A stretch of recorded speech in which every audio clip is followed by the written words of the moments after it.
stocks don't trade only on earnings. This cycle we predict or forecast will last through 2035. So that's why we're bullish on technology. The real winner are going to be companies that can drastically change their business models because of AI. Bitcoin has now been around for 15 years, and there has not been a Bitcoin 2.0. Bitcoin is the surviving chain. We recommended Bitcoin originally when it was around 1,000. People said, oh, it's a Ponzi scheme, and Bitcoin has become a $2 trillion asset. Mechanically, there's a lot of cash on the sidelines. Okay. There's a lot of firepower. It's always just important to buy the best companies wherever they are in the world. And when it comes to technology or financials or healthcare, the best companies are in America. Two things, it's always important to pursue things that you're interested in. But second, it's important to be lucky. Good morning, everyone. I'm pretty excited to introduce Tom Lee, who is one of the most influential strategists on Wall Street. He has been a tech top rank analyst and strategist for many, many years. Tom is currently a managing partner and head of research at Funstrat. So, Tom, welcome to Korea and welcome to Sampuro Live Studio. Thank you. And how's your trip been so far? Well, it's been very short, but it's been very busy and very fun. We had some great meetings and some nice food. Okay, that's good to know. And your next stop, are you flying to any other Asian cities? Yes, we're traveling to Tokyo tonight. Okay. And we are going to spend a couple days there visiting our very large Japanese partner. And then I fly back home Wednesday. Okay, for Christmas. Yes, I don't want to get stuck at the airport, so I'm trying to get back early. So is there a large Japanese investor into the U.S. market? Whether it's Tokyo or, Osaka? Yes, it's grown a lot. Okay. The Japanese investor is much older, generally speaking, and they have quite a lot of savings. 10 years ago, they principally owned bonds. Sure. But over the last 10 years, we found that Japanese investors have become a lot more sophisticated. Many of them have bought growth stocks in the U.S., very large owners of what they call the Mag 7. And so they enjoy hearing updates about the U.S. market. Okay, so you're doing a tour of Korea and Japan this time. Yes. Okay. Well, you probably heard about Korean retail putting a lot of money in the U.S. market. Very recently, in December, we had a lot of volatility in Korea. You've heard about the political situation. The inflow into U.S. equity from Korean retail has been $1 billion per day. That's pretty amazing, right? Yeah. So Koreans love U.S. equity. So can you just tell us a little bit about your background and about your firm? I have been a big fan of Tom Lee. Your full name is Thomas Chung Lee, right? Yes. Yeah. So a little bit about your background for an audience who may not be too familiar. I've been on Wall Street doing stock research for more than 34 years. So I started in 1993. I graduated from Wharton. That's a good school. Yes, it's the undergraduate business school of the University of Pennsylvania. And my first job was at Kidder Peabody, which was one of the boutique Wall Street investment firms. Yeah. And I originally was focused on the wireless industry. Okay. From 1994 to 2007. So most of my career really was spent studying technology and really wireless as an emerging technology. There were only 34 million cell phone users around the world in 1994. There's almost 7 billion today. I learned a lot during those 14, 15 years, mainly that stocks don't trade only on earnings because wireless companies didn't generate profits. That a lot of times there's balance sheet assets or future value.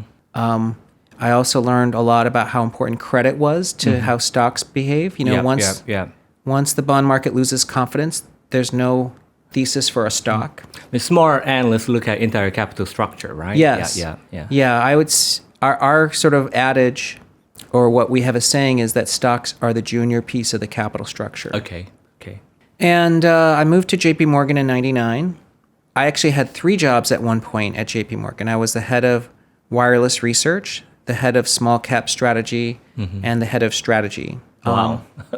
But in 2014, I left to start Funstrat Okay. Together with John. with John Bay. John Bay.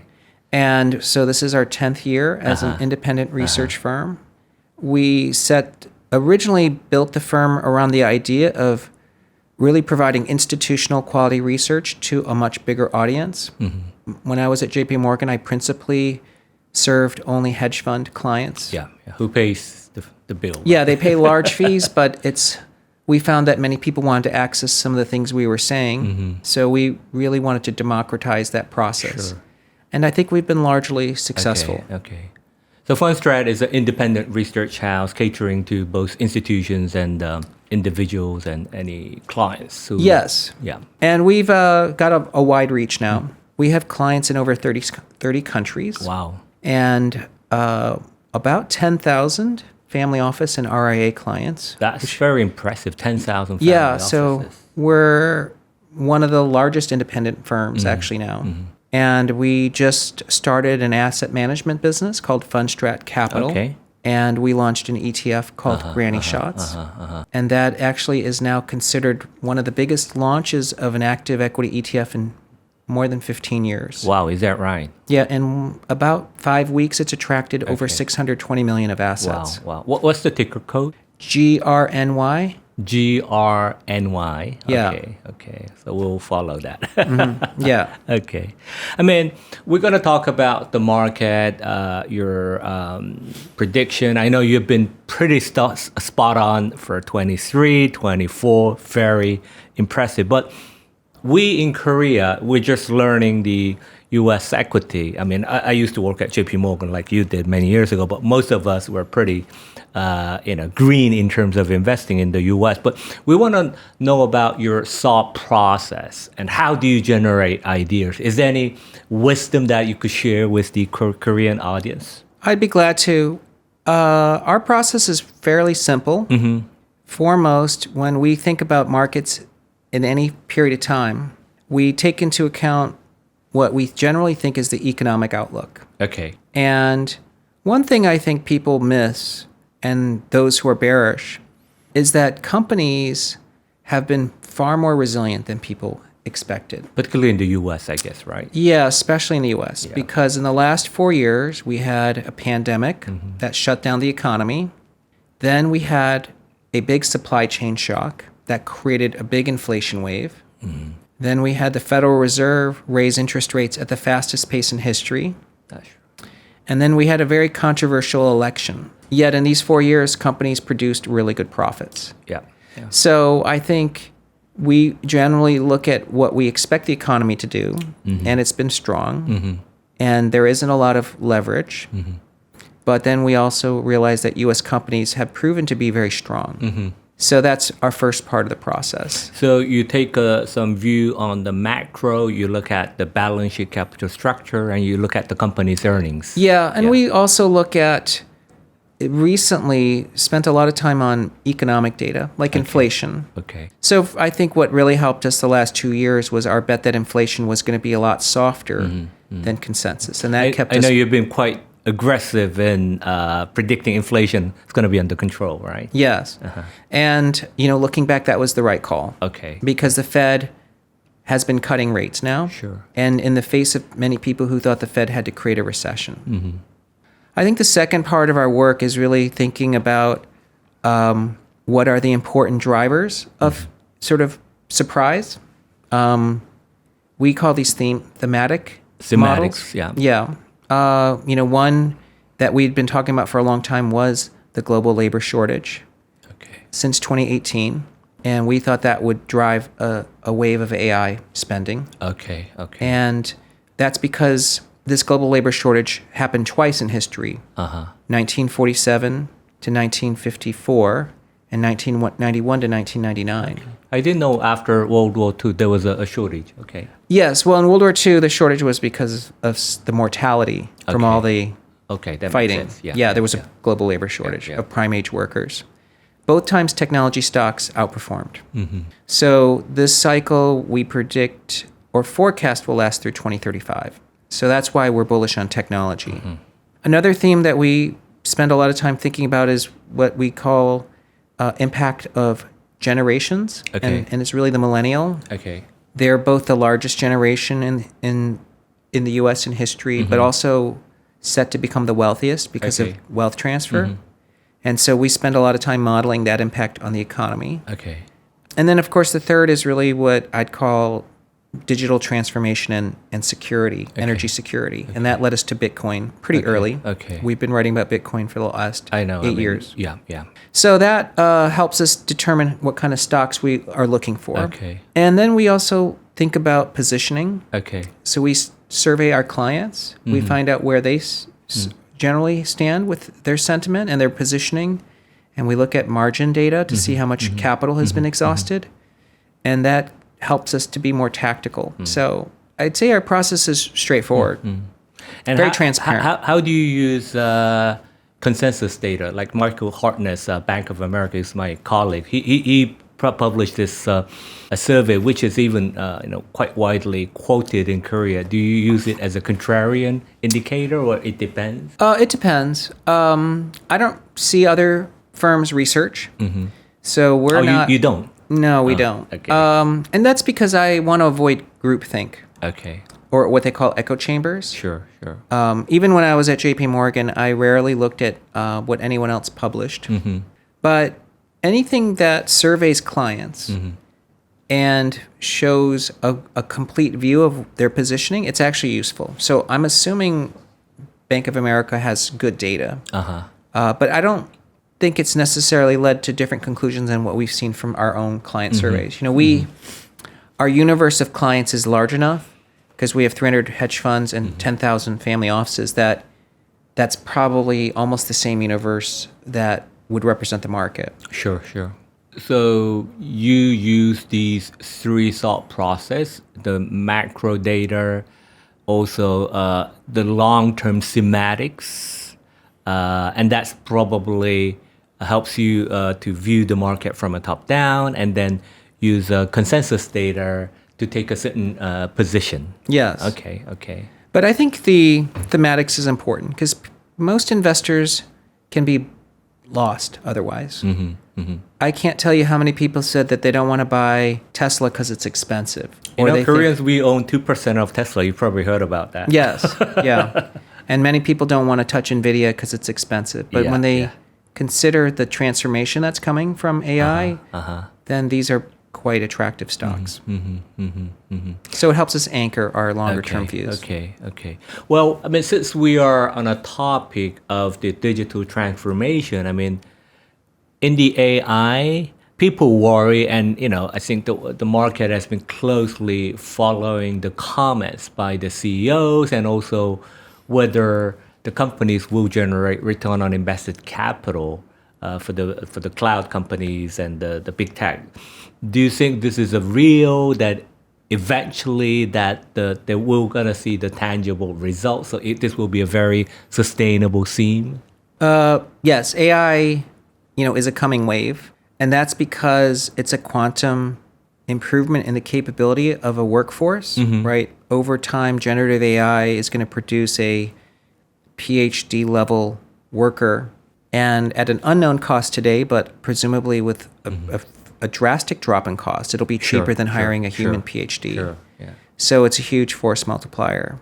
Along the way, I'm sure 90% of the capital will be wasted, but that happened during the internet build out, and it happened in the wireless build out. A lot of money was wasted. A lot of promising technologies basically fell flat.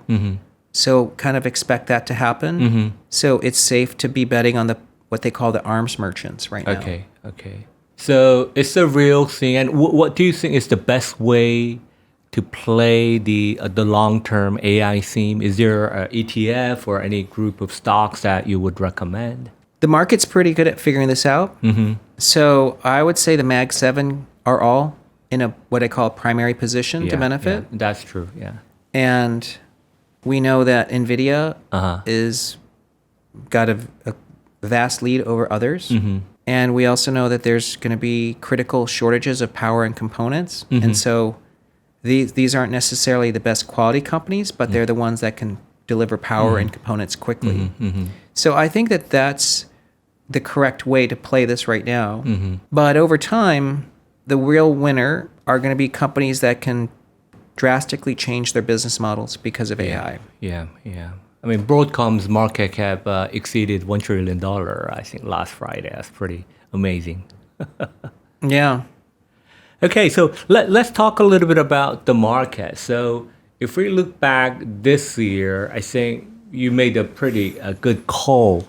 In your view, what has worked very well and what were some unexpected surprise? Well, in 2024, I think the principal difference in our view versus the street was that we believed we were only in the second year of a recovery. Okay. So the Fed and their tightening cycle essentially created a rolling recession. You know, there was clearly a recession in housing and durable goods and auto sales. In any past cycle, that is a deep recession. And now the Fed is easing. So 2024, in our view, was really the second year of an expansion. Okay. Many people instead thought 2023 was the market getting ahead of itself and 2024 would be payback. Okay. But instead, we're doing even better this year. I don't think most investors still have accepted that because when I hear folks talk about the economy, they think we're late cycle. I mean, I just listened to Mike Wilson on, I think, YouTube Bloomberg, and he was talking about late cycle. A lot of people. Yeah, well, it's been a very expensive late cycle for people. You know, I think it's a disconnection from what people can really observe. You know, if someone talked to their neighbors the last few years, people have been cautious. That's usually not late cycle behavior. Okay. Companies have been cautious. The ISM has been depressed for 3 years. Yeah. That's not late cycle. Okay. So as these indicators turn, actually, the economy could actually accelerate. Yeah, and that's our base case right now. I mean, my impression, correct me if I'm wrong, is, I mean, you use a lot of analysis and data, but a lot of your insight comes from your observation, from your experience. Watching what people say, how they behave.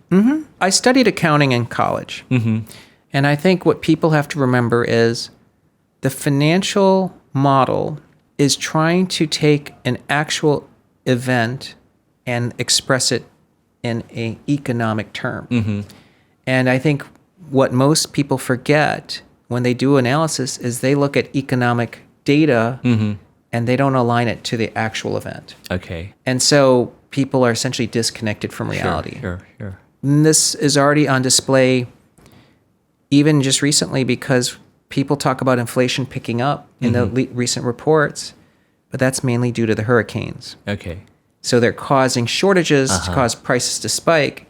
And now I hear people saying inflation is accelerating again, but it's just the hurricane effects. I know, I mean, reading some of the emails sent by Funstrat, I mean, you take a very unique view, and that's like what you have talked about. Let's talk about 2025. I mean, what's your view on the market, if you could express in terms of S&P 500? I think it's currently 650, right? So including dividend yield, it's up nearly 30% this year, which is pretty amazing. And what are some of the assumptions you have in your forecast? The S&P right now is around 6,000. And we think it's going to go to 7,000 by the middle of next year. Okay, so the middle of next year. Yeah. And at the moment, it could change. But at the moment, we think the first half will be better than the second half. So stronger first half. And so the market could run out of steam in the second half. Okay. So consolidate. And so we end at 6,600. Okay. It's still 10% growth for the index. Okay. But after 30% rally, that's pretty impressive, right? Yes. But I think that that's maybe not as important as people to understand that what we're really saying is that after 2 years of 20% gains, the market probably gains again. Because most people think, well, if 2023 was so good and 2024 was so good, we can't have a good 2025. Yeah. And the valuation is not cheap, right? Well, I think almost everyone we talk to talks about valuation. And so when people worry about valuation, it's probably less of a problem because everyone talks about it. Yeah, okay. Yeah. So what are the key assumptions in your model predicting nice rally, continuation of the appreciation in the first half and some consolidation in the second half? Yeah. Well, I think what we have to be mindful of is this is a framework. And I think too many investors think that this is a hard prediction. Like I don't think on June 30th, 7,000, like we'll set the clock to that number. Yeah. And I think any discussion we have has to be aware that this is just a framework. Yeah. But what we're really saying is that there are probably room for more positive surprises in the first half because we have an incoming president that's very pro-business, probably the most pro-business president in modern times. And with so far the cabinet selections that the market is very happy with. So that should be providing room for investors to become optimistic, which they call animal spirits. And the second tailwind is the Fed is dovish, and what that means is the central bank is easing. So that's positive for stocks. Okay. The third is investors are cautious because almost everyone we talk to, including you, think that valuations are expensive, or because we've had 2 good years, next year has to be bad. So we know sentiment is cautious. Usually when people are cautious, then you bet against the caution. I didn't say valuation expensive. It's not cheap. But anyway. Yes, I'm not sure there's a difference. But and then the fourth is that we know mechanically there's a lot of cash on the sidelines. Okay. There's a lot of firepower. $7 trillion of cash on the sidelines. So I would see this as positive for the first half of next year. Okay. But it could be, maybe the S&P goes up to 7,500, right? Okay. I mean, I don't know. 7,000 is sort of just a guess. Yeah. I mean, who knows, right? Yes. But what you're saying is that the momentum is still here. There will be a lot of positive surprises. A lot of the good news will be more reflected in the first half than the second half. Yeah. Yes. Okay. And then the second half, it's more just looking at precedents because since 1870, there have been 5 previous instances where the major index had 2 years of 20% or more gains in a row. Okay.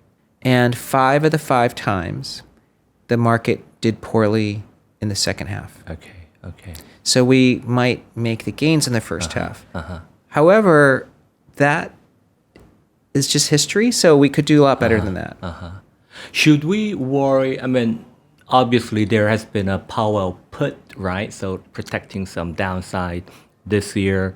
Next year, if we get some positive economic growth, the Fed would be pretty slow or backloading the interest rate downward cycle. I mean, is that something to be aware of, or is that we should take it more positively? Yeah, well, it's a very good point you're bringing up. The bond market is pricing in 3 cuts next year. So they're expecting the Fed to make 75 basis points worth of interest rate reductions. Now, the current Fed funds is 4.75%. And neutral, let's say, is 2.75. So that's actually 2 percentage points of easing the Fed has to do, which is about 8 cuts. The question that markets have to deal with is how many of those 8 cuts happen in 2025? So they expect 3, which leaves 5 left for the rest of the easing cycle. I think the best case is the Fed to only do 1 cut next year. Okay.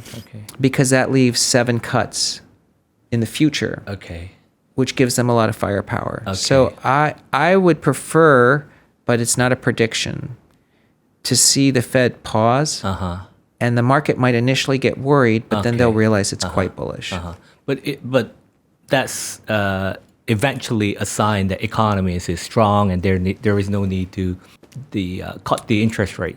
Well, they have to cut because Yeah. look at Fed funds versus the rest of the world. I mean, Europe is, 150 basis points lower than the Fed. So, I mean, it's going to put a lot of pressure on other central banks if they don't do something. What are the sectors, companies you like? Well, our overweights for next year within the equity market, number one is financials. Financials. It's been good rally past couple of months, right? Yeah, and that's our number one sector. Number two is industrials. Industrial. And number three is technology. Okay. So tech plus cyclicals. Yeah. Okay. But we also like small caps Okay. and Bitcoin. So if I had to say what is our number one ideas, it's really financials, small caps, and Bitcoin. And can you give reasons why you like, why you believe that financial will continue to run? Well, financials have been suppressed because of what I'd call financial repression. The Fed's been tight. So they're easing. And the bank stocks have done poorly since the pandemic. So there's a big catch up there. The Trump administration is going to be pro deregulation and also reduce the barriers to mergers. That's capital markets activity. That's bullish for financials. And financials, of course, are pretty sensitive to overall economic activity picking up. So that's why we like financials. Do you like the nomination of a Treasury Secretary Scott Benson? Do you think that's a positive sign for the market and for the economy? You know, the best way for me to answer that is that markets really like him. Okay. So, because again, it's interesting, but it's usually not as important what I think as much as what I think how the market's reacting. And the market's very happy with him as a Treasury Secretary. Yeah, that's a good way to put it. How about industrial? Is it like a positive view on cyclicals? Well, yes. It's because the ISM's been depressed for 3 years. And so if someone said the ISM manufacturing, the ISM is a widely followed index, Institute of Supply Management, and it's following what the purchasers in manufacturing are saying. And that's been below 50 for 3 years. Below 50 is basically contraction. If someone believes the ISM is going to get worse next year, industrials will do poorly. But if they believe that confidence is going to improve and manufacturing will expand, that's very bullish for industrials.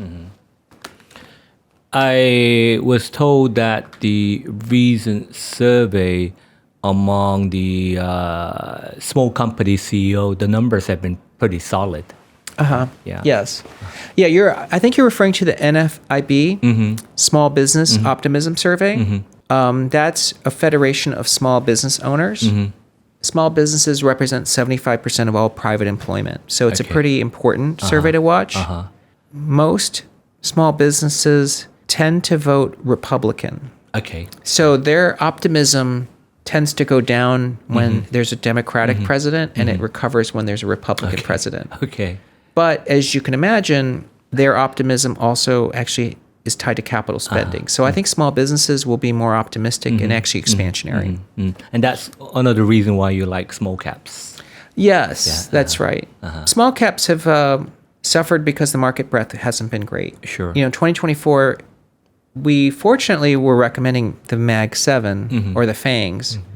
But if someone wasn't overweight FANGs, it hasn't been as good a year for markets. And how about the Mag 7? I mean, correct me if I'm wrong, but in Japan, I heard Japanese investors want to express their views through the index ETF, so getting a more broader exposure. Korean investors, because I think the country is more geared to the tech, I think investors here like to play QQQ, NASDAQ, or individual Mag 7, thematic ETF, and quite often I'm pretty opposite, leverage ETF to the tech cycle. Yeah. Well, I mean, I think tech is still a great space. Next year, they should do really well. Maybe more software. And the Mag 7, I think, can still have a great year, maybe, produce good returns. But I would probably encourage investors to realize when market breadth is expanding, that means more stocks are going to rise. And market breadth has been rising. Do you think Elon Musk's deep involvement in the next administration, would that continue to be a positive factor for the M7 or the big tech, or eventually it will turn out to be an ugly scenario? I think it's very positive. Is it? Okay. Trump admires successful people. That's a good thing. He really does respect people who've made a lot of money and created a lot of value. I think that it's very easy for the government to antagonize large businesses and successful companies. So this is really a historic opportunity for the U.S. government to partner with really the most successful companies, and then really tackle a bigger issue, which is government waste. Yeah. So you're pretty positive about getting rid of all these fats at the government organization, helping to cut down the debt and the fiscal deficit. Yeah, it takes a lot of bravery. I hope it happens, but it's of course very difficult. Okay. I think healthcare waste and government waste are very entrenched, and so it's very difficult to fix. We talked. I mean, you mentioned about the thematics earlier. We talked a little bit about AI, the Bitcoin. I know you've been very positive for many years. So, what's the thought process here? I always wonder how can you value a Bitcoin? I mean, is that a stupid question? Well, in reality, in this conversation, nothing I say will change a skeptic's mind. So, I don't know if that question is really that useful. I think that it's probably better to just observe a few things. One is Bitcoin has now been around for 15 years, and there has not been a Bitcoin 2.0. So there's no crypto 2.0. This is Bitcoin is the surviving chain. And Bitcoin has become a $2 trillion asset, which never in history, financial history, has anything reached $2 trillion and then disappeared. So it's a different argument if it was $100 billion. Okay. The third is the U.S. government is reiterated its commitment to make Bitcoin a strategic reserve asset. That's not bad for the price of Bitcoin. So if someone is watching this and said, well, they don't understand Bitcoin, so they decide not to own it, it's a catastrophic way to look at markets, because we recommended Bitcoin originally when it was around 1,000, and we recommended investors put 2%, and many people said they won't buy it until they understand it, and then we'd spend 2 years explaining to our clients why they should own some Bitcoin, and they still refuse to buy it. So I don't think, if someone is not going to buy Bitcoin until they understand it, they may end up missing one of the biggest opportunities in their lifetime. Do you see more of your clients actually warming up to the idea and taking action? I think many are just recognizing that they're being obtuse, in the sense that they're being stubborn to be skeptical of it. I can tell you, people had many arguments against it for years. People said, oh, it's a Ponzi scheme. It only goes up because of the creation of stable coins. Or people said that Bitcoin is going to go to zero one day. Or they're going to say that, well, why doesn't someone create a new Bitcoin? I would say that it's the same attitude people had for stocks since 2009. At JP Morgan, we had made the argument in 2009, and this really helped us become very well known among the institutional world, was that we had said in February of 2009 that a new bull market was starting, but one that we think could be quite significant, that could last for decades. And we had shown that the bear market that was taking place was actually in severity almost as bad as the Great Depression. Many investors were skeptical for years. If you recall, from 2009 to even 2014, people said that was just a fake bull market due to the Fed, and they thought we'd eventually go back to 600 on the S&P. Well, by 2015, many people lost their jobs because they fought a bull market that had almost tripled in price. I think that's what's happening now in crypto, because as much as people saying it's not a legitimate asset class, the fact that the U.S. government's about to buy it really changes the discussion. Yeah. So you recommend people to get some exposure? Yes, Yeah, at least 2%. Okay. Let's talk a little bit about any tips you would have for the Subtitles audience and the Korean investors in general. I mean, it's been just 4 or 5 years that Koreans have started to really buy U.S. equity in a big way. I think the biggest dilemma for investors here, whether that includes the National Pension Service, that's a $1 trillion monster, or the institutions or the retail, is the Korean equity has been a dog in the OECD. I mean, even this year, we got our positive semiconductor cycle. Korean won is weak, but Kospi is down 6-7%. And it's, bizarre. So really, retails are really wondering whether I should maintain any exposure to Korean equity because it's so cheap. It's 8 times earnings, 0.9 times book, or should I put 100% of my money into a one basket U.S. equity? I mean, what kind of recommendation would you have?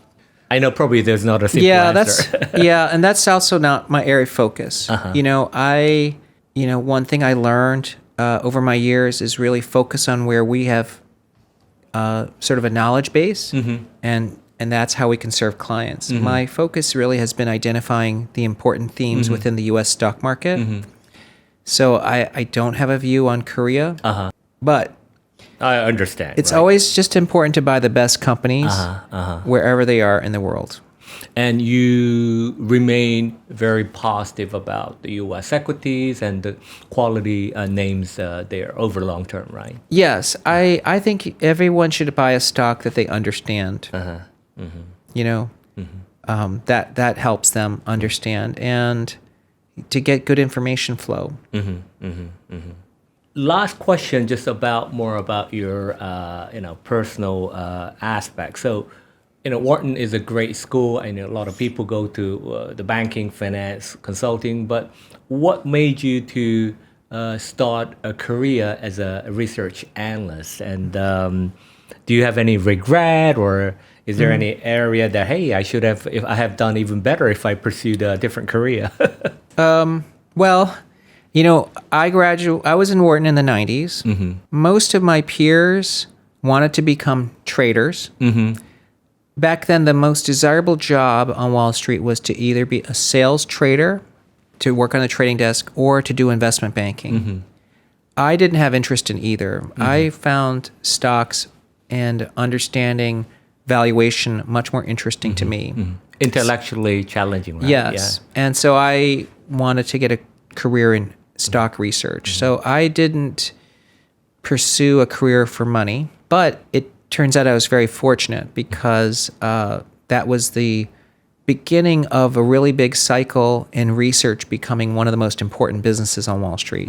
Today, research powers so many investment decisions, investment banking and in hedge funds and clients. So research is really one of the most important areas. In fact, sales and trading has been largely automated, and AI is of course trying to actually provide tools around research because it is the most important business.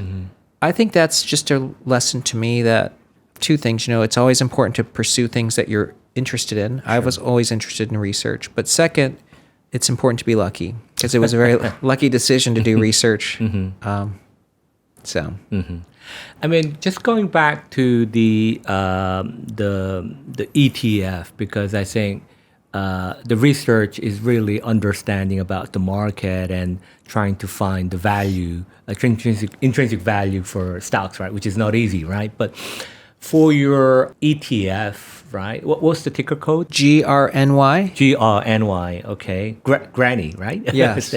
So, how do you come up with the stocks to be included in the ETF? Well, the Granny Shots is a name that's very familiar to Funstrat clients because we've had a research stock list called Granny Shots for 6 years. It's called a granny shot because it's a way of shooting a free throw in basketball that's unconventional. It's underhanded, but it has a higher percentage rate of success. The granny shots looks at themes that we think are the most important to markets, and it finds the strongest stocks. And a granny shot is a stock that appears in more than one theme. We moved that granny shots portfolio to Funstrat Capital this year. So now it's only exclusively available for someone who's buying the ETF. So that research list is no longer available. Is that right? It's 35 stocks, so it's fairly concentrated. Since the launch on November 7th, it has returned about 5%. Okay. And the S&P has returned 2.2%. Okay. So it's outperformed the S&P pretty dramatically. And we have a lot of positive feedback on the Granny Shots ETF because we record a video every week explaining the holdings and what's impacting the return of the portfolio. So I think we've been very transparent, and I think that's why it's become very widely followed as an ETF product. I mean, transparency and consistency are very important pillars of success, right? Yeah. Yeah. I mean, so you generate top-down ideas, thematics, and you got a people who choose individual names along the individual themes? Well, actually, I'm the portfolio manager, so I make the stock selections. Okay. But it's no different than what I've been doing for 6 years. I used to be an equity analyst, so I'm very familiar with understanding what are sort of dynamic qualities of a good business. So we do make sure these are high-quality companies. Okay. But I think the differentiator is most portfolio managers don't communicate their decisions to the holders of the fund every week. And we actually record a separate video for Granny Shots every week. So for our Korean audience or any international audience, what is the best way to listen to follow Tom Lee's up-to-date ideas and thought? Well, of course, we have a partnership with 3Pro TV, so I think they're going to receive quite a lot of content from there. Okay, 3Pro, yes. And if they want more information, they can, of course, become a subscriber. Okay. Yeah.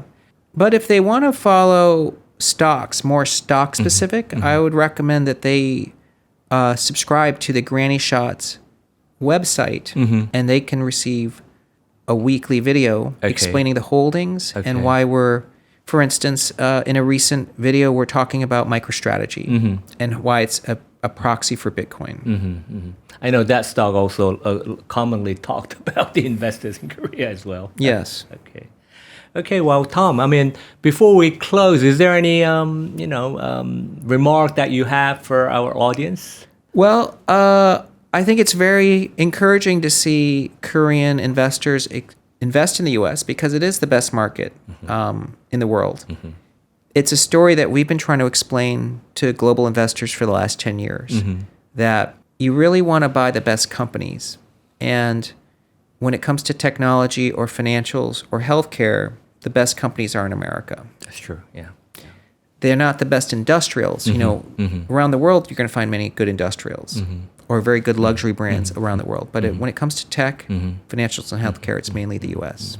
Okay, Tom, thanks very much, and have a safe trip to Tokyo and a safe trip back to the U.S. for the Christmas. Thank you very much. Thank you. Okay.